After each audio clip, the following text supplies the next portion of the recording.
आजची सुरुवात टाटा मोटर्सनी करूया.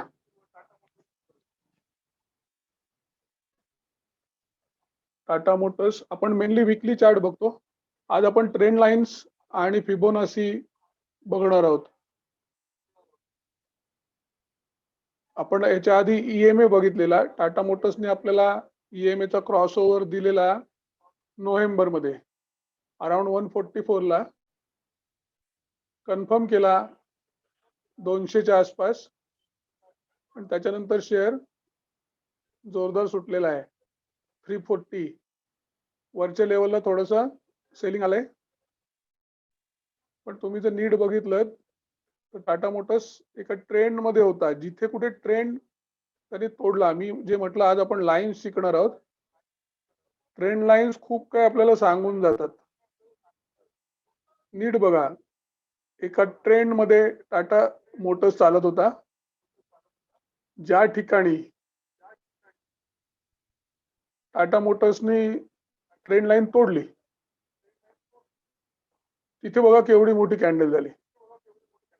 बरं, हा वीकचा चार्ट आहे. आपण डे वर बघूया कसं दिसतंय. डे आणि वीक मध्ये स्टोरी मध्ये फार फरक नाही येत. बघा इथे पण त्यांनी ट्रेंड लाईन ज्या वेळेला तोडली तिथूनच स्टॉकची जोरदार अपमूव्ह सुरू झाली. म्हणजे ट्रेंड लाईन्स किती आपल्याला मदत करतात डिसिजन घेण्यासाठी. अगदी नीट बघा, हा जो ट्रेंड होता एका शॉर्ट रेंज मध्ये टाटा मोटर्स फिरत होता. 123 152 म्हणजे अराउंड 20 पॉइंट वरखाली होत होता. तो थोडा थोडा ओपन होत गेला 130 188 म्हणजे 50च्या रेंज मध्ये आला, आणि त्याच्यानंतर स्टॉकने जोरदार ब्रेकआउट दिला. आता टाटा मोटर्स मध्ये काय करायचं हा जो प्रश्न आहे. मी तुम्हाला दुसरं मगाशी लिहून दिलं फिबोनाची. आपण पुन्हा एकदा वीकचा चार्ट बघूया आणि नीट बघा फिबोनाची कसा लावायचा. इथे तुम्हाला फिबोनाची स्टडी दिसतो. फिब रिट्रेसमेंट आणि ह्याच्या लोएस्ट पॉइंट पासून लोएस्ट पॉइंटला लाईन आहे ती पहिली सर करतो.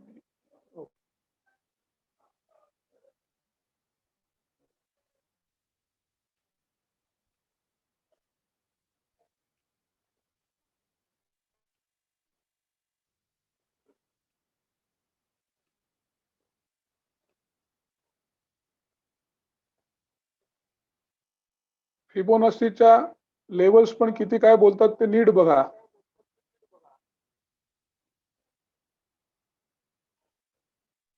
प्रत्येक लेवल प्रॉपर त्यांनी टेस्ट केली. इथे एकदा टेस्ट केली, परत आला, ती ब्रेक केल्यावर पुन्हा एकदा टेस्ट केली तीच लाईन, पुन्हा आला ह्या लेवलला, परत वर खाली झाला, इथे पण टेस्ट झाली बघा.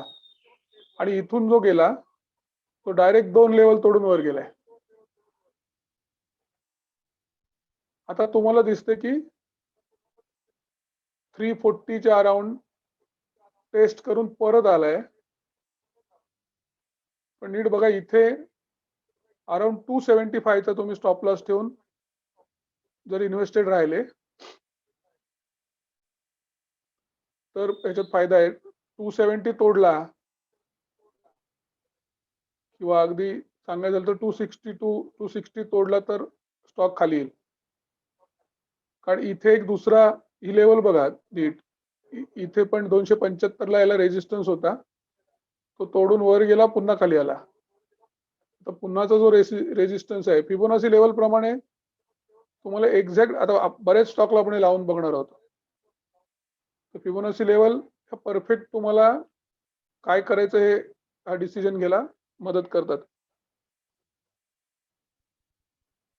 कोल इंडिया बघूया. कोल इंडियाने जोरदार ब्रेकआउट दिलाय, आधी पण आपण म्हटलेलं.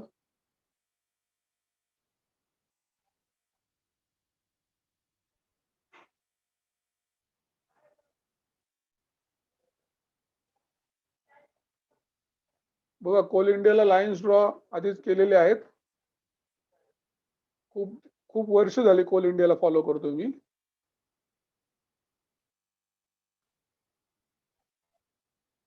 आता लेटेस्ट कोल इंडियाचा जो ट्रेंड होता एप्रिल 2018 पासून, तो ट्रेंड कोल इंडियाने तोडलाय.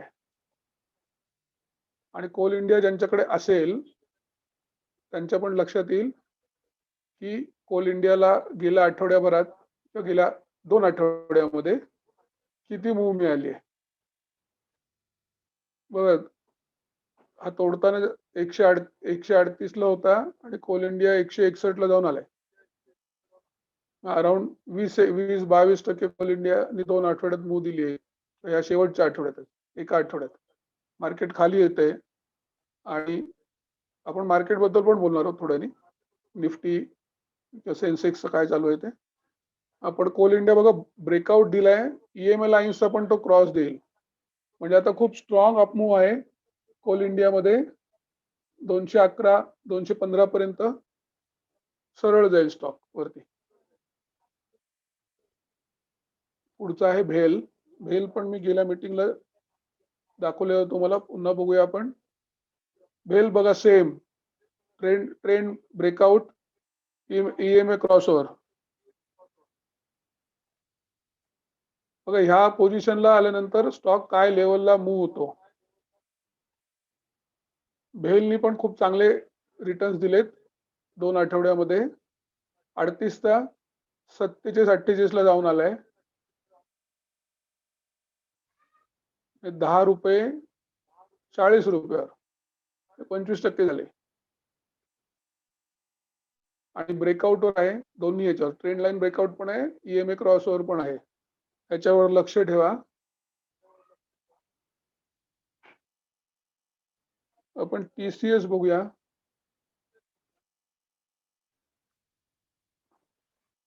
ज्यांच्याकडे TCS आहे खालच्या लेवलला असेल त्यांना टेन्शन नाही, वरच्या लेवलला कुठे घेतला असेल तर थोडे टेन्शन मध्ये आहेत. आता बघा इथे TCS दिसतोय. TCS काय करायचं, TCS मध्ये राहायचं की जायचं, कसं ठरवायचंय. पुन्हा एकदा सांगतो, फिबोनाची वापरा. बघा खालच्या पॉइंट पासून ह्या रॅलीच्या आपण लावूया याला फिबोनाची वरच्या पॉइंट पर्यंत.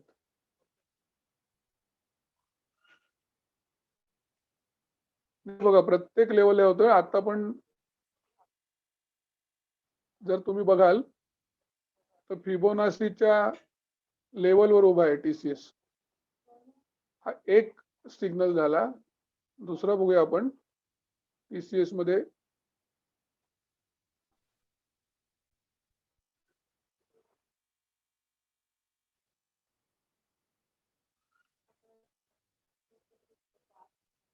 खूप सारे स्टॉक गेल्या एप्रिल पासून खूप शार्प वर जात आहेत आणि वरच्या लेवलला सेलिंग आणि अपेक्षित आहे, स्टॉक मध्ये पण आणि मार्केट मध्ये पण.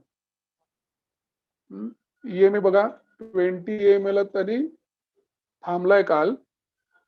वीकली चार्ट हा. डेली चार्टला जर बघाल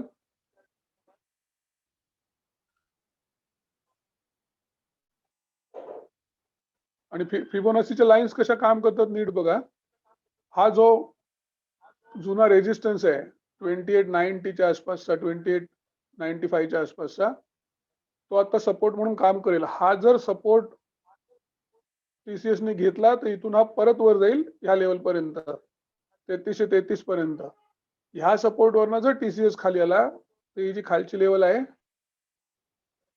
2640 2630 ची, आपण हे लक्षात घ्या. डेलीवर बघा, वीकलीवर बघा, कुठेही बघा, तुम्हाला लेवल्स तर त्याच दिसणार आहेत. त्या लेवलला TCS येऊ शकेल. जर इथून खाली आला तर, इथून वर गेला तर इथे जाईल. ह्याच्यावर तुम्ही तुमचा स्टे इन्व्हेस्टेड राहायचंय की बाहेर पडायचं ठरवू शकता. नीट बघाल तर 2050 उलट्या बाजूला इथे जवळ आलेले आहेत. म्हणजे इथून जर यांनी क्रॉस केला,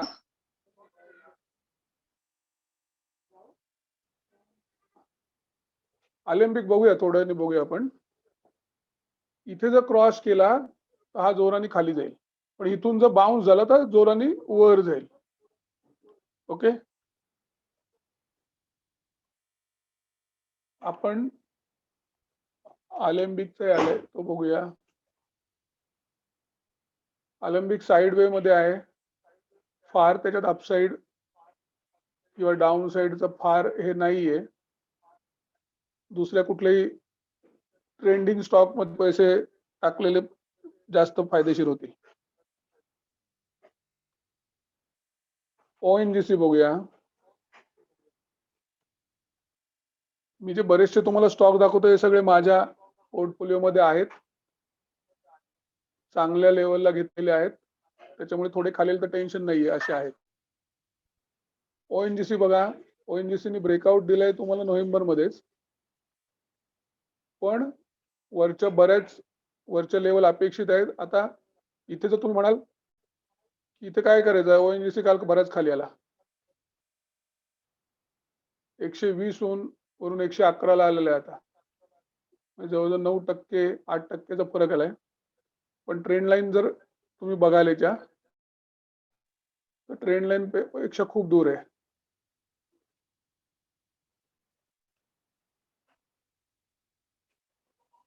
या ट्रेंड मध्ये चालायची अपेक्षा आहे ONGC कडून.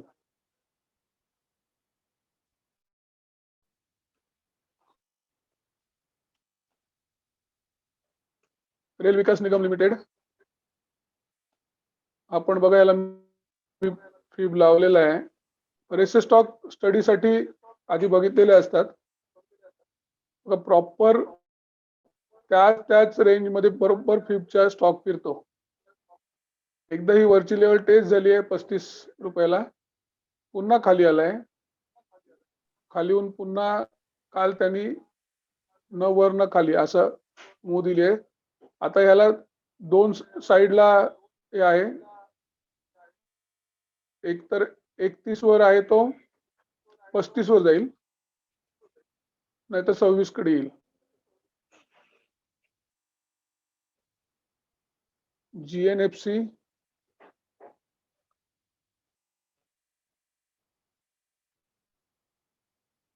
बघा, ट्रेंड लाईन जी आहे खालची ड्रॉ केलेली, मी वरची लाईन ड्रॉ करूया.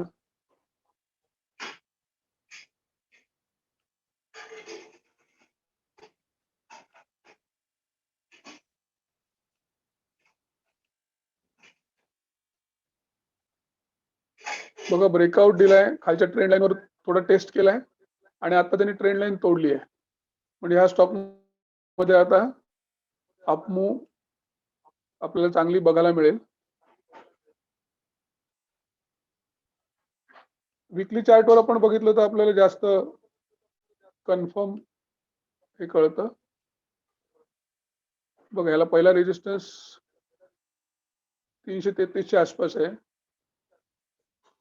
तो क्रुशियल आहे. कारण त्याच्या आधी पण जर इकडे बघाल तुम्ही जुलै 2017 मध्ये पण तिथेच त्याच लेवल येत आहेत 300 350 च्या आसपासच्या. पण त्याच्यानंतर याला चांगली अपमूव आहे.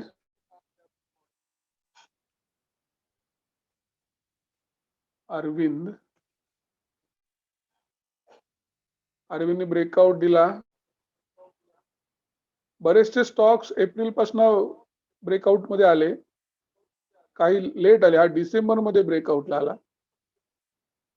कारण प्रत्येकाचा बिझनेस आहे. अरविंद कपड्याचा बिझनेस आहे, हे बिझनेस नंतर आले, IT सेक्टर आणि आधी आले. आता ह्यांनी पण चांगला ब्रेकआउट दिलाय. गेल्या आठवड्यात खूप चांगला चालला, गेल्या आठवड्यात थोडा खाली आला, या आठवड्यात पण चांगला चाललेला आहे, ब्रेकआउट आहे.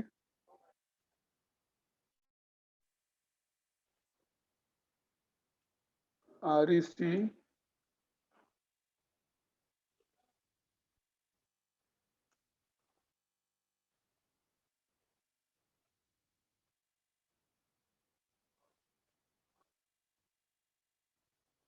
आता बघा, हा जो स्टॉक आहे हा बऱ्याच ठिकाणी न्यूज मध्ये आहे, पण ह्याच्यात काय करायचंय, मला पर्सनल एकाने प्रश्न विचारला. REC काही कंपनीज आपल्याला अट्रॅक्टिव्ह वाटतात, कुठेतरी चर्चेमध्ये असतात.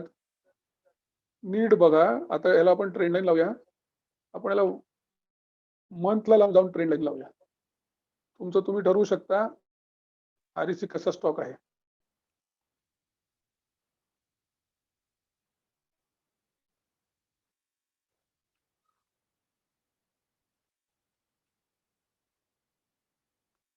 काही स्टॉक किती टिपिकल चालतात नीट बघा. आता ह्या दोन रेषा ओढल्यानंतर तुम्ही ह्या स्टॉक बद्दल ठरवू शकता की ह्या स्टॉक मध्ये काय होईल, त्याचा अंदाज घेऊ शकता. बघा तो दरवेळेला येतो आणि ह्या एक 78-79च्या आसपास 75च्या आसपास येतो आणि पुन्हा वर जातो. पुन्हा वर 188, 209, 210 पर्यंत जातो, पुन्हा खाली येतो. आता तुम्ही याची मूव विचारात घेऊ शकता की हा काय रेंज मध्ये चालू आहे. आणि हा 1 जुलै 2009 पासून हे सगळं चालू आहे. गेले 12 वर्ष स्टॉक ह्याच रेंज मध्ये ट्रेड करतो.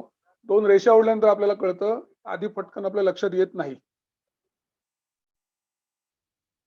मध्ये ग्रुपवर कोणीतरी झी लर्निंग लिहिलेला, जेव्हा लिहिला तेव्हा तो डाऊन ट्रेंड मध्ये होता. अजून पण मंथली चार्टवर डाऊन ट्रेंड मध्येच आहे. वीकली चार्टला बघा, तो ब्रेकआउट देण्याच्या तयारीत आहे. आणि जर ट्रेंड लाईन ह्याला पण आपण विचार केला,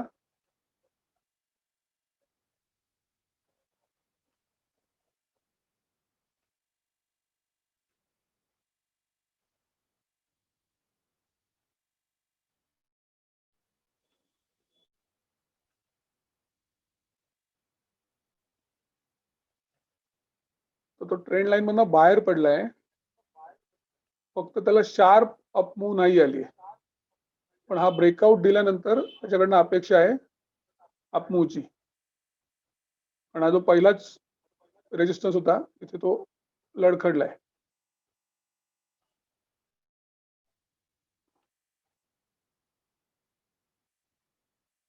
नुसतं ट्रेंड लाईन जरी ओढायला शिकले तरी तुम्ही बऱ्यापैकी चार्टचा अनालिसिस करायला शिकाल. सन टीव्हीने बघा ब्रेकआउट दिलाय डिसेंबर मध्ये.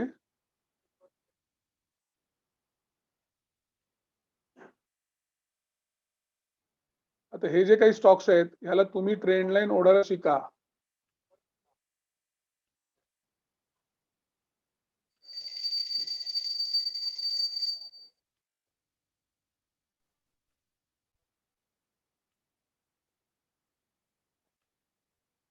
नीट बघा, बरोबर चॅनल मध्ये चालते गोष्ट, कुठेही इकडे तिकडे जात नाही.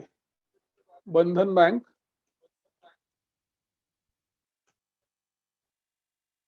बंधन बँकेने ब्रेकआउट दिला पण त्यानंतर त्याच्यात सेलिंग प्रेशर आलं. पण जर ट्रेंड लाईन ओढली तर तुम्हाला कळतं. आता काल जे मार्केट पडलं त्याला वेगवेगळी कारणं सांगितली जातात. असं झालं, हे झालं, कदाचित गुरुवारचा टेक्निकल ग्लिच पण सांगितलं जातंय, बरंच काय. पण इथे बघितल्यानंतर तुम्हाला कळेल, आपण निफ्टी बघणार आहोत थोड्याने, इथे बघितल्यानंतर तुम्हाला कळेल की वर गेलेली गोष्ट खाली येते, खाली गेलेली वर जाते. जे काय होणार आहे ते चार्टच्या प्रमाणेच होणार आहे.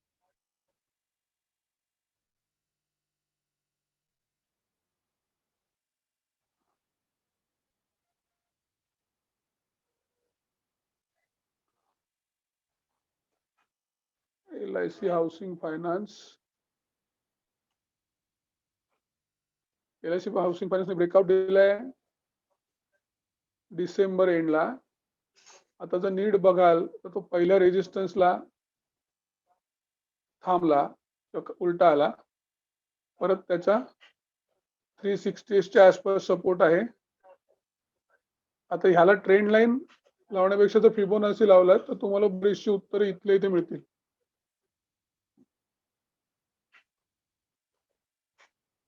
नीट बघा, ज्याच्याकडे कोणाकडे LIC हाऊसिंग फायनान्स सपोज आहेत त्याला एकदा स्टॉप लॉस ह्या लाईनच्या खाली लावायचं आहे. लाईन कितीची आहे? 418. म्हणजे 410, 405 ला जर तुम्ही हा आला तर याच्यातनं बाहेर पडा, नाहीतर इथून पुन्हा ही लेवल तुम्हाला मिळू शकते 488 ची.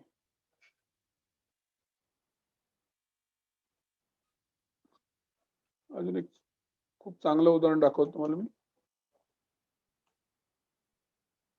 एडलवीज याच्या बऱ्याच अप्स अँड डाऊन मध्ये मी चांगले पैसे मिळवलेले आहेत.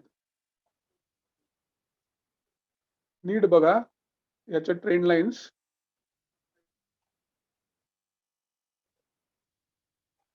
मार्च नंतर पण स्टॉक जो वर खाली होतोय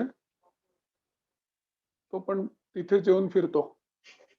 आणि छोटीस हे असतं बघा, इथे 54 पासून आपल्याला मिळाला 79. दरवेळेलाच तुम्हाला हे मिळेल असं नाही. हे उलटी कॅन्डल बनल्यानंतर आपण त्यातनं बाहेर पडायला सुरुवात करतो. तुम्ही जर डे वर बघितलं तो म्हणजे जास्त लक्षात येईल. नीट अगदी नीट बघा.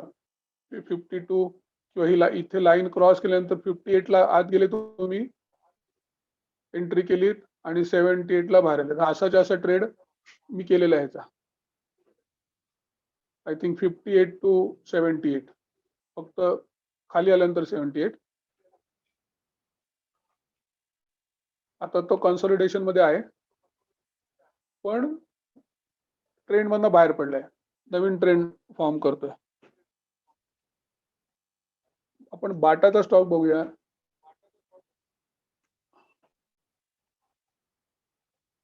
बाटा पण मी मग जसं अरविंदचं सांगितलं, एप्रिल पासून नव्हता. जसं जसं लॉकडाऊन शिथिल होत गेलं तसं बाटाने ब्रेकआउट दिला. आता असं ह्या शेअर कडे बघून आपल्याला कळत नाही तर काय करायचं.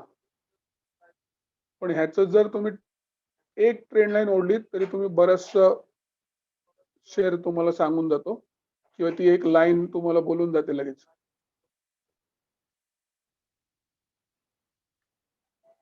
आता मला सांगा बाटामध्ये काय कराल.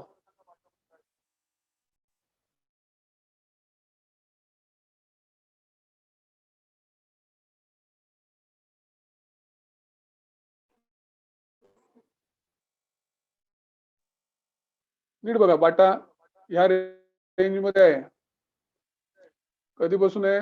मार्च पासून. वरच्या लाईनला जातो, पुन्हा खाली येतो, पुन्हा वर जातो, पुन्हा खाली येतो. आता खाली आलेला आहे. आता तुम्ही ठरवू शकता की बाटामध्ये काय करायचं.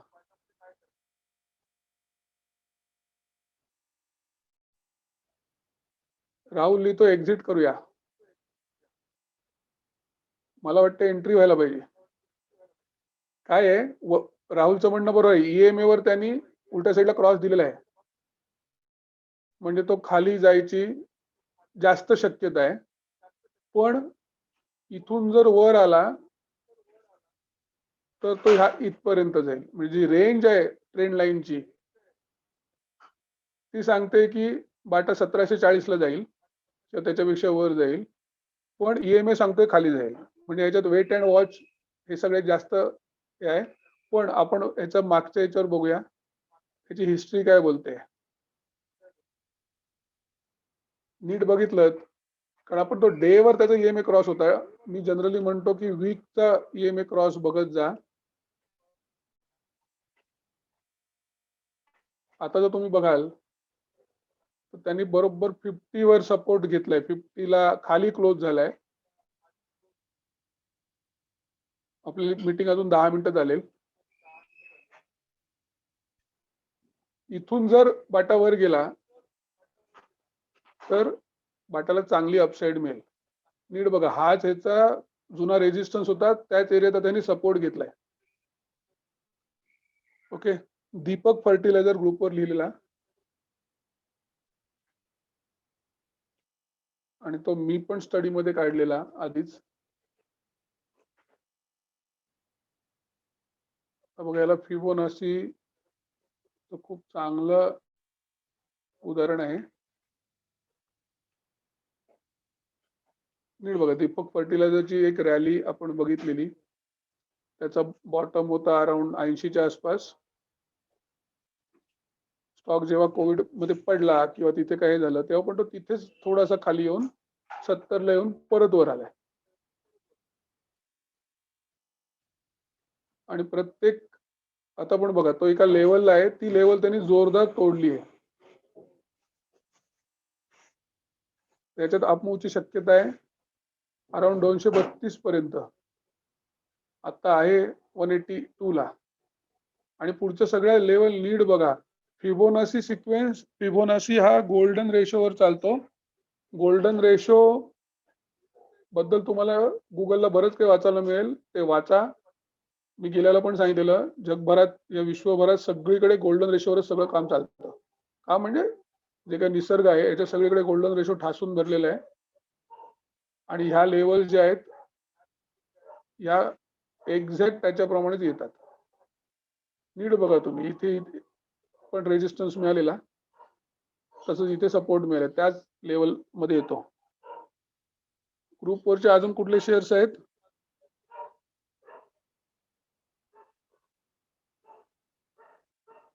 सन फार्मा आहे, HDFC आहे.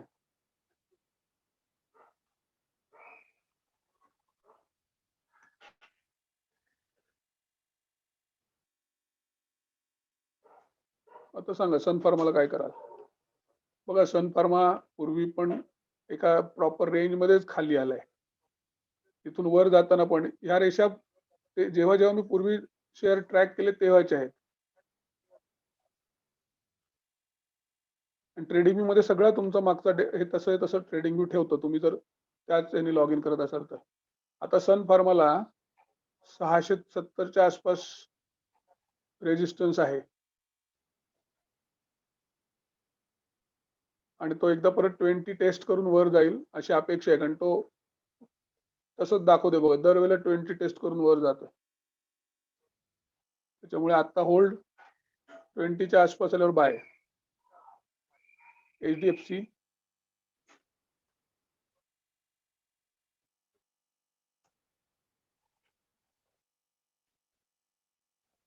बघा, ट्रेंड लाईन तोडून बाहेर गेलेला, परत आत आला. आता 20 वरनं सपोर्ट घेतला किंवा ट्रेंड लाईन वरनं सपोर्ट घेऊन HDFC वर जाईल, पण 100 रुपये 125 रुपयाची डाऊन साईड दिसते. आपण निफ्टी बघायचं राहिला, तो बघूया आणि थांबूया आपण.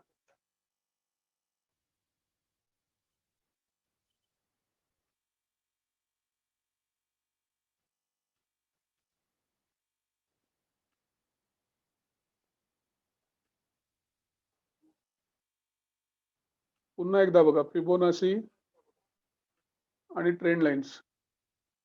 आपण कारण देतो, अमुक कारणामुळे मार्केट पडलं, हे कारण होतं, असं झालं. जी गोष्ट वर जाणार आहे ती खाली येणार आहे, खाली जाणार आहे ती वर येणार आहे. नीट बघा तुम्ही, फेब्रुवारी तर तुम्ही मंथली चार्ट बघितला तर तुम्हाला बरंच काय कळेल, पण आपण विसरून जातो. एप्रिल पासून दर महिन्याला मार्केट वर येत होतं. मे मध्ये शॉर्ट रेंज मध्ये होतं पण वरच होतं. सप्टेंबर मध्ये फक्त मार्केट निगेटिव्ह होतं आणि जानेवारीत निगेटिव्ह होतं, पण जानेवारी आपण विसरून गेलो. आपल्याला रिसेंट गोष्टी लक्षात राहतात. फेब्रुवारीत मार्केट खूप जास्त वर आलं, पण ही नोव्हेंबर आणि डिसेंबरचे जे मोठ्या कॅन्डल्स आहेत किंवा मार्केटची खूप मोठी रेंज आहे, ही कुठेतरी थांबणार आहे. पण ती बघा कुठे थांबली आहे, ती बरोबर फिबोनाचीच्याच लेवलला थांबली आहे. आणि हा आपण मंथली चार्ट बघतोय. जर तुम्ही वीकली बघितलात तर बघा त्याच लेवलचे इथे वरखाली होते आणि रेंज मध्ये पण मार्केट वरच्याच बाजूला होतं, ते परत खाली येणं अपेक्षितच आहे. 14,100 पर्यंत मार्केट येऊ शकतं, येईलच असं नाही, पण येऊ शकतं. लेटेस्ट ट्रेंड प्रमाणे पण तुम्ही बघाल तर अजून 1-2 दिवस मार्केट खाली येऊ शकतं. कोण म्हणतं ते बॉन्ड यील्ड मुळे आलं, कशामुळे आलं, पण अल्टिमेटली ती सगळी कारणं असतात. नीट बघा, डेला पण 50ला टच नाही झालंय. जानेवारी मध्ये 50 तोडलेला होता. आपल्याला कालचा क्रॅश वाटला, करेक्शन नाही वाटली. फेब्रुवारीत खूप वेळाकडे गेलं, त्याच्यामुळे करेक्शन होणं अपेक्षितच आहे. इथे पण बघा 14,397, 14,400, 14,390 किंवा त्याच्यात थोडंसं खाली हिस्ट्री प्रमाणे, कारण मागच्या वेळेला पण तो थोडा खाली येऊन गेलाय. तेवढं मार्केट खाली जाणं अपेक्षित आहे. ह्याच्यावर तुमचे व्ह्यूज ठरवा आणि काही प्रश्न असतील तर ग्रुपवर लिहा. ओके, आपण आज थांबूया. थँक्यू सगळ्यांनी मीटिंग अटेंड केल्याबद्दल. थँक्यू.